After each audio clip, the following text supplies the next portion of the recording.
Assalamualaikum warahmatullahi wabarakatuh. Perkenalkan, nama saya Amelia Putri dari kelas Manajemen 23C. NPM saya 234111027. Di sini saya akan menjelaskan tentang berpikir seperti seorang ekonomi. Berpikir seperti seorang ekonomi. Pada dasarnya, berpikir seperti seorang ekonomi berarti mengevaluasi fakta tanpa membiarkan opini atau kesalahan logika masuk ke dalam perhitungan. Teori ekonomi pada dasarnya adalah gagasan tentang kelangkaan, gagasan bahwa setiap orang, individu, perusahaan, dan pemerintah hanya memiliki sumber daya yang terbatas dan harus memutuskan bagaimana dan di mana sumber daya tersebut akan dialokasikan. Para ekonomi mengevaluasi biaya, pilihan individu dan sosial untuk memutuskan pilihan terbaik bagi diri mereka sendiri atau orang lain dalam menghadapi kelangkaan ini. Menyusun perangkat intelektual yang serupa dengan yang dimiliki ekonomi dapat membantu Anda membuat keputusan yang lebih cerdas dalam kehidupan profesional dari pribadi Anda. Ada tiga konsep dasar yang menjadi landasan pemikiran ekonomi. Yang pertama, biaya sesuatu adalah apa yang Anda berikan.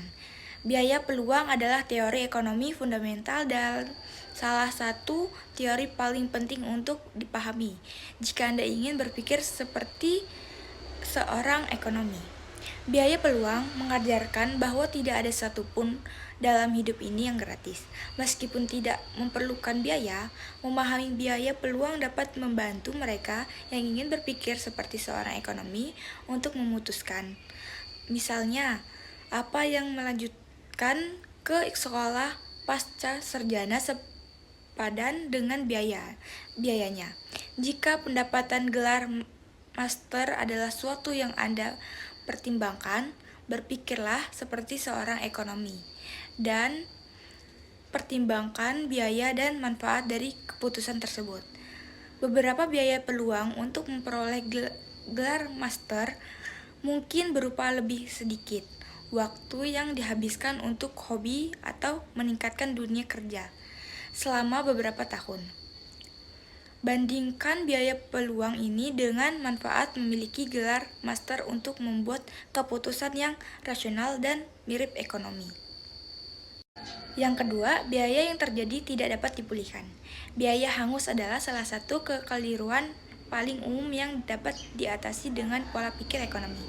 Sederhananya, biaya hangus adalah segala biaya yang telah terjadi dan oleh karena itu tidak dapat diperoleh kembali. Adapun hasil di masa depan, pikirkan contoh ini. Anda membeli tiket menonton film dan menetap di sana hanya untuk menyadari di tengah-tengah bahwa film tersebut buruk. Apa yang Anda lakukan? Kebanyakan orang akan duduk diam sampai akhir, berpikir jika mereka meninggalkan uang mereka akan terbuang sia-sia. Namun jika Anda berpikir seperti seorang ekonomi, Anda tahu bahwa biaya hangus sudah hilang. Selain itu, Anda sekarang memahami biaya peluang dari memberikan waktu yang lebih berharga untuk menonton film yang tidak Anda sukai. Biasa sungket sering dibicarakan oleh para ekonomi sebagai membuang uang yang baik setelah yang buruk. Namun, penting untuk diingat bahwa ini bukan hanya tentang uang. Segala jenis investasi yang Anda lakukan, uang, waktu, tenaga, mengikuti pemikiran seperti itu. Dan yang ketiga, masyarakat menganggap insentif dalam pengantar ekonomi, informasi, insentif, dan kontrak oleh Ines Maschko-Stendler dan David Place Consillo disebut secara singkat tentang perlombaan galah Ukraina.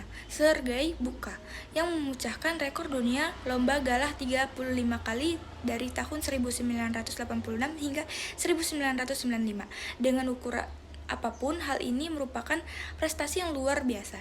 Namun hal ini menjadi lebih rasional dan lebih sesuai seperti subjek pemikiran seperti seorang ekonomi ketika Anda memahami insentif buka. Uni Soviet pada saat ini menawarkan atlet $30 setiap kali mereka memecahkan rekor dunia.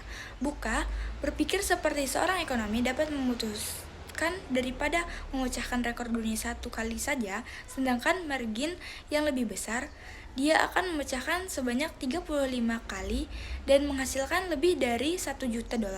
Teori insentif ini selalu diterapkan dalam kehidupan sehari-hari. Mengevaluasi bagaimana Anda memproses insentif di dunia Anda dan memikirkan bagaimana orang lain merespon di insentif yang Anda tawarkan adalah bagian penting dari berpikir seperti seorang ekonomi. Sekian penjelasan saya tentang berpikir seperti seorang ekonomi. Sekian dari saya akhiri. Wassalamualaikum warahmatullahi wabarakatuh.